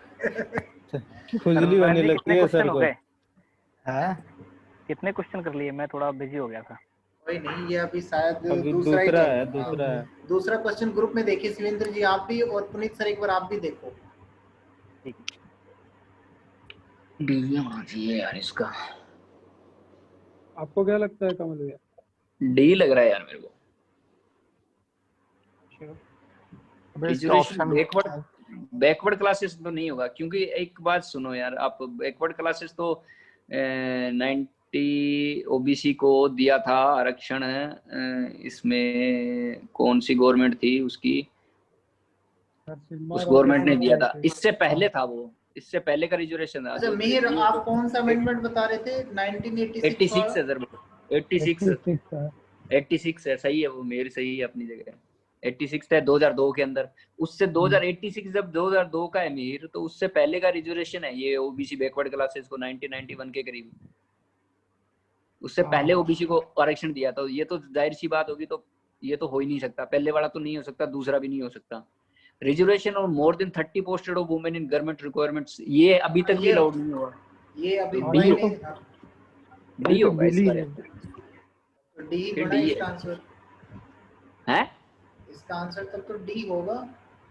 डी होगा सर, पक्का ही है, डी होगा। फ्री सर एंड आपको कंपल्सरी। कुछ समझ में आ रहा है? सर मुझे तो इसके ऑप्शन ही नजर नहीं आ रहे। गूगल पे देखे क्या 1930 अमेंडमेंट किससे रिलेटेड है? हाँ मारना, सर्च मारना। एक मिनट रुको, वेट करो। 93 अमेंडमेंट। अरे भाई सारे संशोधन मुझे तो ए लग रहा है, मुझे तो यही लग रहा है इसका। मेरे को भी यही लगा है, अब देखते हैं गूगल पे क्या। भाई advancement of any social and educationally backward classes of citizens, ये है 93 कॉन्स्टिट्यूशनल अमेंडमेंट आपका। क्या है सर? बताते हैं सर, रुको। 93 है ना? हाँ सर। हाँ सर। पंचायती राज का है ये? नहीं सर, पंचायती राज तो 73 भैया, वो तो 73 74 72 73 था। 73वां 74 73 74 92 का। इसमें क्या होता है साहब, इसमें पिछड़े वर्ग के नागरिकों की उन्नति के लिए कानून द्वारा कोई विशेष प्रावधान बनाने से रोक दिया जाएगा तो उस पर कार्रवाई होगी। इसके ऑब्जेक्ट थे उच्च शिक्षा, रिजर्वेशन तो नहीं हुआ ना सर, ये क्वेश्चन ही गलत है। नहीं, ये बताता रहा हूँ, शिक्षा से संबंधित है। यही बता रहा है इससे भी 93 ये शिक्षा से संबंधित है, और ये अनुसूचित जातियों, ओबीसी और अनुसूचित जनजातियों की शिक्षा का प्रमुख चिंता का विषय बना हुआ है इसमें। अरे सही, यही तो बात है, अमेंडमेंट ये तो है फिर, लेकिन इसमें आंसर गलत है ना। हाँ तो आंसर गलत है क्योंकि दे रहा है ए ही रिजर्वेशन। हाँ इसमें रिजर्वेशन नहीं सर, आंसर इसने बी दिया है, आंसर बी दिया है इसने, आंसर इसने दिया है 6 से 14 वर्ष के बीच की आयु के बच्चों को। कमल भैया, हाँ मेरे को एक बात बताइए, जैसे जरूरी थोड़े है जो आप बताया कि जो 86 अमेंडमेंट 2002 में हुआ और ये 93 है, तो बिल तो पहले भी आ सकता है लेकिन पास तो बाद में होगा ना। जब तक वो पास नहीं होगा तब तक वो एक्ट कैसे बनेगा? तो हो सकता है वो चीज बन गया, लेकिन ये चीज भी तो देखो ना। अभी मंडल आयोग कब आया था? मंडल आयोग की सिफारिश पे ओबीसी ये लगा था, ओबीसी बैकवर्ड क्लासेस। मंडल आयोग आया था लगभग 19 के करीब, 88 के करीब मंडल आयोग आया था, और तभी क्रिमिलेयर और नॉन क्रिमिलेयर की फैसिलिटी चालू की गई थी ओबीसी के लिए। हाँ मैंने पढ़ा भी गूगल पे। 93 कहता है राज्यों को सामाजिक और शैक्षिक दृष्टि से पिछड़े वर्गों, अनुसूचित जातियों एवं अनुसूचित जनजातियों के लिए शैक्षणिक संस्थानों में आरक्षण करने हेतु विशेष बंद बनाने की शक्ति प्रदान करता है। सर धर्मेंद्र सर है 93 क्या? एक बार ये और कंफर्म कर लो। 93 है सर। अरे सर क्वेश्चन तो बता दो क्या है, मुझे तो क्वेश्चन ही नहीं पता। 93 किससे संबंधित है? 93वां संविधान संशोधन किससे संबंधित है? सर 93वां संविधान संशोधन जो है SC/ST की पढ़ाई से संबंधित है। शिक्षा वाला हो गया 6 से 14 वर्ष प्रत्येक की आयु उसमें तक। क्या है कि प्रत्येक राज्य हर एक मतलब SC/ST को अपने यहाँ पे एक मतलब आरक्षण दे सकता है शिक्षा के क्षेत्र में। जैसे कि निजी स्कूलों में एडमिशन के हेतु हो गया, कॉलेजों में एडमिशन के हेतु हो गया, या किसी पर्टिकुलर जाति को जो काफी पिछड़ी हो उसको भी दे सकता है। ये तो अभी हाल ही में 103 या पता नहीं 102 में भी हुआ है। थोड़ा क्वेश्चन अधूरा है और कुछ नहीं है।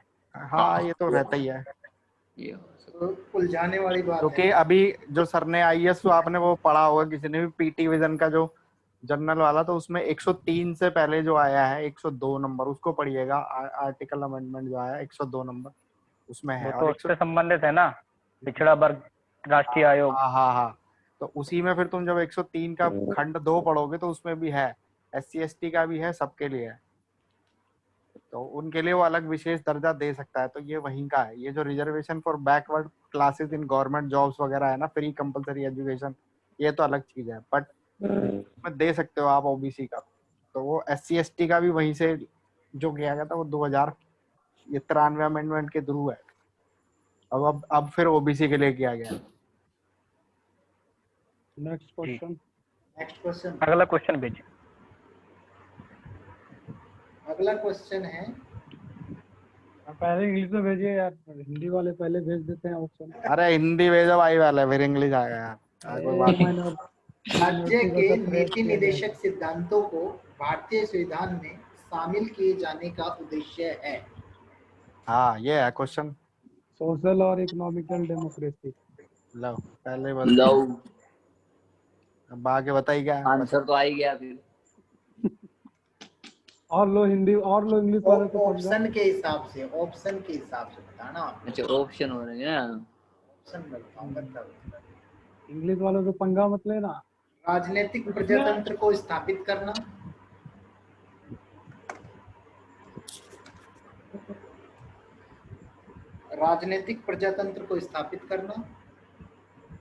सामाजिक प्रजातंत्र को स्थापित करना, गांधीवादी प्रजातंत्र को स्थापित करना, सामाजिक और आर्थिक प्रजातंत्र को स्थापित करना। आ गया डी आ गया। सामाजिक आर्थिक डी। ऑप्शन है क्या? AB 1 1 2 2 ऐसे करके भी है क्या? 4 ही ऑप्शन है बस। 4 ही ऑप्शन है। हाँ तब तो डी ही होगा। नहीं क्योंकि 4 ही है और कुछ नहीं है। हाँ तो डी ही होगा, क्योंकि गांधीयन लेके आया तो हमको लगा कि 1 2 3 4 ऐसे करके भी है क्या। आंसर भी भेज देना ताकि छांट ले। आधा अधूरा क्वेश्चन है। अगला क्वेश्चन है,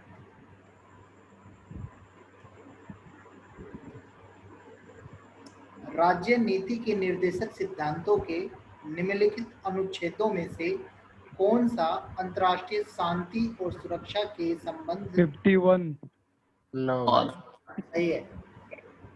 खत्म कर दिया पहले ही।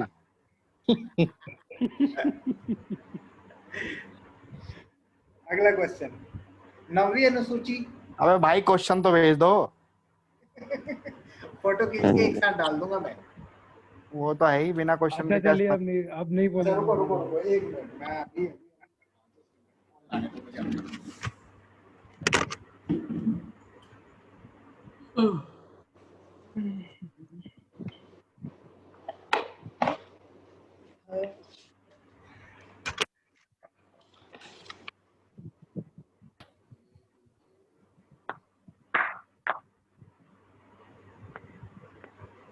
सोनू जी नहीं है क्या? जी हूँ सर। सर बोल साइलेंट का हो जाते हैं सोनू जी आप। नहीं यहीं पे हूँ। पूछिए धर्मेंद्र जी, पूछिए।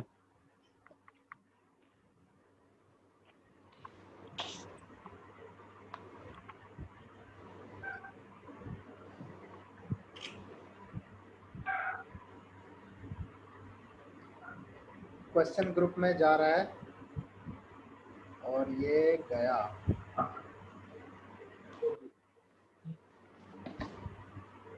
आया तो नहीं, गया बेशक। इधर गया। कौन सा ग्रुप में भेज दिया? देखिए भाई आप लोग, अरे आज आ गया भाई। आ गया। पूरा ही आ गया। मिहिर इंग्लिश में भी भेजूं? अरे ये सर फिर आप कौन सा पूछ रहे हैं डिस्क्रिमिनेशन इसमें कर से? दिए आप तो। और 25 नंबर का क्वेश्चन पूछ रहे हैं ना, 25 बी नंबर का। जी जी जी। पहले गाइडलाइन दे दो ना, इशू कर दो कि जब तक इंग्लिश वाला नहीं आएगा हिंदी वाले लोग नहीं खोलेंगे। अरे नहीं, भैया। हिंदी आराम से इंग्लिश। 25 अच्छा 25वें क्वेश्चन का आंसर है एन ए। भाई पहले क्वेश्चन सुन लीजिए। भारतीय संविधान में 9वीं अनुसूची परिवर्धित हुई है, ठीक है? परिवर्तित मतलब आई है। हाँ पहले संशोधन से देखिए धर्मेंद्र 8वें से 9वें से 42वें से कौन से अमेंडमेंट चाहिए? पहले से आई है सर। First amendment 1951। सबका आंसर बताइए, सभी बताइए। जवाहरलाल नेहरू के टाइम, जवाहरलाल नेहरू के टाइम। ये प्री अरे आप का मेरा क्वेश्चन था क्वेश्चन नहीं 2019 भेजे में। यार, आप मेरा क्वेश्चन नहीं बिल्कुल भेजे। सही है, पहले से आई है, ठीक नहीं? पहले से ही आई है, लेकिन कब आई है ये और बताइए मुझे। 51 में। 1951 जवाहरलाल नेहरू के टाइम। ठीक है। जब केंद्रीय मंत्रिमंडल ने वर्ष 2002 में चुनावी सुधारों पर अध्यादेश में बिना किसी बदलाव के उसे राष्ट्रपति को वापस भेजा, तब राष्ट्रपति ने भारतीय संविधान के कौन से अनुच्छेद के अंतर्गत उसे अपनी सहमति दी? बताइए किस आर्टिकल की सहमति? 1, 2, 3 तो उसका ऑर्डिनेंस इशू पावर है। 123 123 से 1, 2, 3 अध्यादेश का तो वही है ना अपना 123। हाँ ऑर्डिनेंस। और गवर्नर का कौन सा है बताइए? 212 213 सर। 213 सॉरी 213 है। 213 है। यही तो कंफ्लिक्टिंग। अरे धर्मेंद्र भाई आप मेरा क्वेश्चन नहीं भेजे यार, आप तो शुरू कर दिए डिस्कशन। अब पता है मुझे ना बनाना पड़ेगा मिहिर, मतलब हाथों हाथ में लिख रहा हूँ, हाथों हाथ बना रहा हूँ। नहीं रहने दीजिए। का यह कर्तव्य होगा कि वह ब्रह्मा आ गया। कौन सा क्वेश्चन है? 27 है। 27 गुजरात में विधानसभा के चुनाव 2002 में वही कर रहा है क्वेश्चन, तो वापस स्थगित करने के चुनाव आयोग के निर्णय की विधि मान्यता पर उच्चतम न्यायालय की राय जानने के लिए राष्ट्रपति ने उच्चतम न्यायालय से अनुरोध भारतीय संविधान के कौन से अनुच्छेद के अंतर्गत किया? बी 143। 143 हाँ। 143 और 28वें का आंसर है डी। ले भाई इतनी जल्दी। तो वो इमरजेंसी है ना। हाँ कौन सा इमरजेंसी है वो सोनू जी बताएंगे। नेशनल है, स्टेट है, फाइनेंशियल है? ये नेशनल है। अच्छा नेशनल है। बताइए धर्मेंद्र भाई आप क्या कह रहे हो मिहिर? कौन सा इमरजेंसी है? कौन सा क्वेश्चन पूछ लिया? मैं कौन सा देख रहा हूँ, ये कहाँ से आ गया? 28 वो पूछ रहे हैं मीर जी। हम उसके जड़ तक घुस गए हैं। अनुच्छेद 355 के बारे में पूछ रहे हो आप? हाँ ये 355। हाँ आर्टिकल 355 ही तो है। 52, 54, 60 ही तो है। ये 355 कहाँ से आ गया? 52, 56 और 60 है। हाँ 52, 56, 60। तो 355 भी तो उसी में आया ना। उसी में आया 352 से 355 के बीच में। अच्छा 352 से 356 के बीच में, 356 से 360 के बीच में जो इसमें पूछा क्या था आपने मिहिर? कि कौन सा इमरजेंसी है, नेशनल है, स्टेट है या फिर फाइनेंशियल है? इसके बारे में पता नहीं क्यों झूठ। 352 तो ही नहीं है। नेशनल 352 नेशनल ही है। भाई 355 में पूछ रहा। 355 तो कोई है ही नहीं। 356 है, वही स्टेट इमरजेंसी। 355 तो है ही नहीं। 356 है स्टेट इमरजेंसी का पार्ट ये। ठीक है 28 हो गया। 29 बताइए अब आप लोग। 29 का आंसर है डी। क्या हो गया? निदेशक तत्व जो है आयरलैंड से लिया, बिल्कुल सही है। मूल अधिकार जो है आपके संयुक्त राज्य अमेरिका से लिए गए। 1 का 3 डी है। डी है ना? मूल अधिकार अमेरिका से लिए गए हैं। ये कनाडा का है। मूल अधिकार अमेरिका से लिए गए हैं। डी सही है। तीसरा बताइए आप लोग। संवैधानिक संविधानों में से कौन से राज्यों से निर्वाचित होने वाले लोकसभा के सदस्यों की संख्या वृद्धि करने से संबंधित है? बताइए भाई। क्या क्या क्या, वो तो D30 तो पूरा आया ही नहीं क्वेश्चन। आया ही नहीं, छोटा है, कटा हुआ है। क्वेश्चन है लेकिन ऑप्शन नहीं है। ऑप्शन बता देता हूँ। रखा है 6, पहला है A 6ठा और 22वां, दूसरा है 13वां और 38वां, और तीसरा है 7वां और 31वां, और चौथा है 11वां और 42वां। लोकसभा के सदस्यों की संख्या वृद्धि।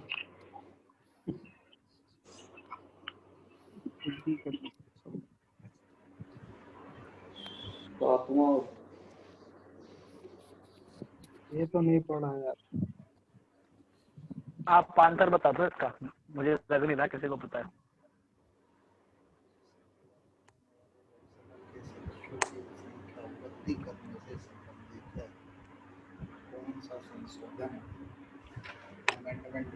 सातवां और 31वां होना चाहिए यार इसमें, क्योंकि 11वां और 42वां आंसर आ रहा है सर 7वां और 31वां, सी। 11वां और 42वां तो वो था। एक दिन सारा कॉन्स्टिट्यूशनल अमेंडमेंट रखना पड़ेगा ना। ठीक है। 31 का तो 1 होगा पहला है इसका तो।